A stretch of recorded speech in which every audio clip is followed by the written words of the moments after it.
രാജീവ് ചന്ദ്രശേഖർ അധ്യക്ഷനായി വന്നതോടെ കേരളത്തിലെ BJPക്ക് ചരമഗീതം പാടിത്തുടങ്ങി എന്ന് എല്ലാവരും പറയുന്നതാണ്.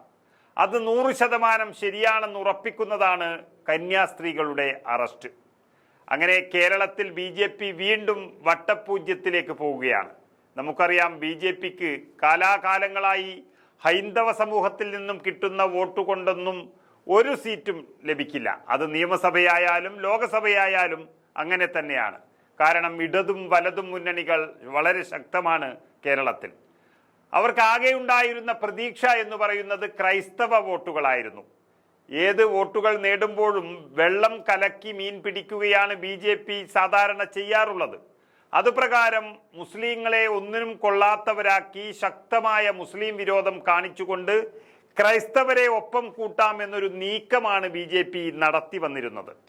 അതുപ്രകാരമാണ് മുസ്ലിങ്ങൾ വെറും 17% മാത്രമുള്ള തൃശൂർ മണ്ഡലത്തിൽ 25% വോട്ടർമാരുള്ള ക്രൈസ്തവരെ സുഖിപ്പിച്ച് സുരേഷ് ഗോപി MP ആയത്. എന്നാൽ BJPയുടെ യഥാർത്ഥ ബുദ്ധി അത് തെരഞ്ഞെടുപ്പ് ബുദ്ധിയാണ്. പക്ഷേ യഥാർത്ഥ ബുദ്ധി വ്യത്യസ്തമാണ്. തെരഞ്ഞെടുപ്പ് കഴിഞ്ഞാൽ അവർ പഴയ ബുദ്ധി തന്നെയായിരിക്കും കാണിക്കുക. പാവം 2 മലയാളി കന്യാസ്ത്രീകൾ ഛത്തീസ്ഗഡിൽ കൊല്ലാക്കൊല ചെയ്തപ്പെട്ടപ്പോൾ ഈ പറയുന്ന വീരവാദം പറഞ്ഞ സുരേഷ് ഗോപിയോ അല്ല കേന്ദ്രമന്ത്രി ജോർജ് കുര്യനോ ആ വഴിക്ക് പോയിട്ടില്ല. മുണ്ടുമടക്കി കുത്തുന്ന രാജീവ് ചന്ദ്രശേഖർ ആണെങ്കിൽ ബബ്ബബ്ബ അടിക്കുകയാണ്. അതോടെ ക്രൈസ്തവരെ കാണാൻ ഇനി BJP വരണ്ട എന്നൊരു സന്ദേശം അവർക്ക് കിട്ടിക്കഴിഞ്ഞു. എന്നിട്ടും ഞങ്ങൾ അങ്ങനെ ചെയ്തു ഇങ്ങനെ ചെയ്തു എന്നൊക്കെ പറഞ്ഞ് അരമന കയറാൻ പോയ രാജീവ് ചന്ദ്രശേഖരനെ അപമാനിച്ചു വിടാത്തത് മതമേലധ്യക്ഷന്മാരുടെ നല്ല മനസ്സാണ്. ഇത്രയും വലിയൊരു സംഭവം ഛത്തീസ്ഗഡിൽ നടന്നിട്ടും അത് BJP ആണ് ചെയ്തത് എന്നറിഞ്ഞിട്ടും BJPയുടെ മതമേലധ്യക്ഷന്മാരെയും അരമനകളും കയറാൻ ഇന്നും രാജീവ് ചന്ദ്രശേഖർക്ക് മടിയില്ല. സത്യം പലതും മറച്ചുവെച്ച് വീണ്ടും ക്രൈസ്തവരെ സോപ്പിടാൻ രാജീവ് ചന്ദ്രശേഖരൻ ഇപ്പോഴും മതമേലധ്യക്ഷന്മാരുടെ അരമന കയറുമ്പോഴും ആ കന്യാസ്ത്രീകൾ അവിടെ ജയിലിൽ കിടക്കുകയാണ് ക്രൂര പീഡനം ഏറ്റുവാങ്ങിക്കൊണ്ട്. സത്യത്തെ വളച്ചൊടിച്ച് 2-3 ദിവസമായി പരക്കം പായുന്ന BJP നേതാക്കളുടെ കളി പൂർണ്ണമായും പൊളിഞ്ഞത് ഇന്ന് KC വേണുഗോപാൽ കേരളത്തിലെത്തിയതോടെയാണ്. അദ്ദേഹം സത്യമെല്ലാം തുറന്നു പറഞ്ഞു. അതുകൊണ്ടാണ് ഇന്ന് രാവിലെ മുതൽ കന്യാസ്ത്രീകളുടെ വീടടക്കം അദ്ദേഹം സന്ദർശിച്ചുകൊണ്ട് കാര്യങ്ങൾ വ്യക്തമാക്കിയത്. BJP നേതാക്കൾ പറയുന്നത് പോലെയല്ല BJP ഭരിക്കുന്ന ഛത്തീസ്ഗഡിൽ കന്യാസ്ത്രീകളുടെ കാര്യത്തിൽ സംഭവിക്കുന്നത്. ആ സത്യം മാത്രമാണ് വേണുഗോപാൽ പറഞ്ഞത്. അതായത് ഛത്തീസ്ഗഡിൽ കന്യാസ്ത്രീകളുടെ ജാമ്യം പരമാവധി വൈകിപ്പിക്കാനാണ് ആദ്യം മുതൽ തന്നെ BJPയുടെ ശ്രമം നടന്നതെന്ന് AICC ജനറൽ സെക്രട്ടറി വ്യക്തമാക്കിയതോടെ ക്രൈസ്തവരെ പറ്റിക്കുന്ന BJPയുടെ നീക്കം തവിടുപൊടിയായി. ഇത്രയും ഗുരുതരമായ വകുപ്പുകൾ ചേർത്ത് കന്യാസ്ത്രീകളെ ജയിലിലടച്ചിട്ട് ഞങ്ങൾ ഇടപെടൽ നടത്തുന്നുവെന്ന് BJP പറയുന്നത് എന്തർത്ഥത്തിലാണ് എന്ന ഒറ്റ ചോദ്യമാണ് KC ചോദിക്കുന്നത്. ആദ്യ ദിവസം തന്നെ ഈ കന്യാസ്ത്രീകൾക്ക് ജാമ്യം കിട്ടേണ്ടതായിരുന്നു.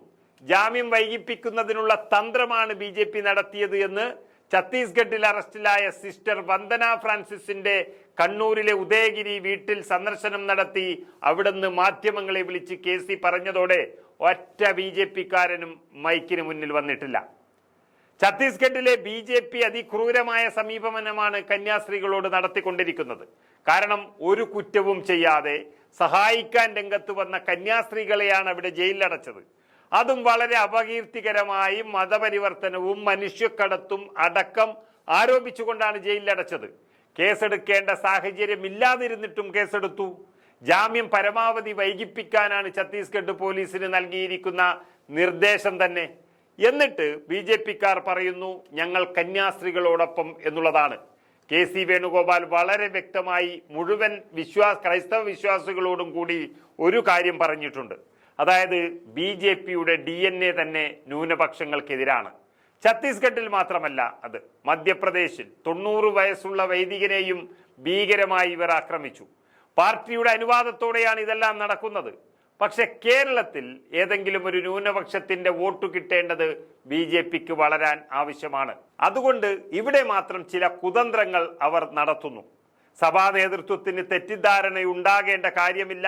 BJPയുടെ രാഷ്ട്രീയം സഭാ താൽപര്യങ്ങൾക്ക് എതിരാണ്.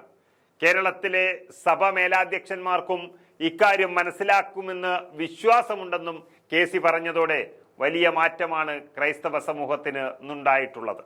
കാരണം രാജ്യത്തിന് തന്നെ അപകടകരമാകുന്ന കാര്യങ്ങളാണ് NIA അന്വേഷിക്കാറുള്ളത്. അത്തരത്തിലുള്ള ഒരു കേസാണ് ഈ കന്യാസ്ത്രീകളുടെ മേലിപ്പോൾ ചുമത്തിയിരിക്കുന്നത്. ഈ കേസ് NIAക്ക് വിടാൻ തീരുമാനിച്ചത് തന്നെ ജാമ്യം കിട്ടാതിരിക്കാനാണ്. അങ്ങനെ മണിക്കൂറുകൾ കൊണ്ട് തന്നെ ഉപദ്രവിക്കാവുന്നതിൻ്റെ പരമാവധി ആ പാവങ്ങളെ ഉപദ്രവിച്ചു.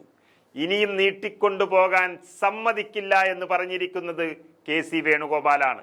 കാരണം തീ തുപ്പുന്ന വർഗീയ കലാപം നടക്കുന്ന മണിപ്പൂരിലേക്ക് രാഹുൽ ഗാന്ധിക്കൊപ്പം പോയി അക്രമത്തിനിരയായവരെ ആശ്വസിപ്പിച്ചത് കേരളത്തിലെ ഒരേ ഒരു നേതാവിന്റെ പേരാണ് KC വേണുഗോപാൽ. ആ KC പാർലമെന്റിൽ നടത്തിയ പോരാട്ടം അത് ശക്തമായി നയിച്ചപ്പോഴാണ് ഇത് രാജ്യവ്യാപക പ്രതിഷേധമായി മാറിയതും MP-മാർ അമിത്ഷായെ വരെ വളഞ്ഞതും. ഏതായാലും LDFനും BJPയെ കുറ്റപ്പെടുത്തണം എന്ന് ഇതുവരെ ഉണ്ടായിട്ടില്ല.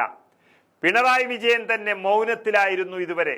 അതോടെയാണ് KCയുടെ വാക്കുകൾ കേരളത്തിൽ ആശ്വാസം ചെരിഞ്ഞത്. അതോടെ BJPയുടെ നീക്കം വീണ്ടും പാളിയിരിക്കുന്നു.